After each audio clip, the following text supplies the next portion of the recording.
Welcome to McPlum, simple solutions served daily. In this video, I will explain how to run file handling programs in VS Code. First, ensure you have the correct language extension installed, like Python or JavaScript. Next, confirm your programming language runtime is set up on your system. Open your project folder in VS Code, then navigate to your file. This setup ensures a smooth execution process for your code. One common method is using the integrated terminal. Open it from the terminal menu. Use commands like cd to navigate to your file's directory. Then, run your program using the appropriate command, for example, Python your file, py or node your file, JS.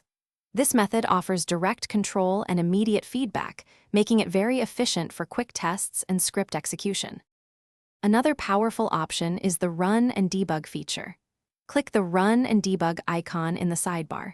You might need to configure a launch JSON file for specific project settings. This allows you to set breakpoints, step through your code line by line, and inspect variables. It's ideal for understanding program flow and identifying issues, especially with file operations. So, which method is better? For quick execution of simple scripts, the integrated terminal is often faster and more straightforward. However, for complex programs, especially those involving intricate file handling or needing detailed error investigation, the Run and Debug feature is superior. Your choice depends on your specific task and the depth of analysis required. Thanks for watching. Stay juicy and subscribe.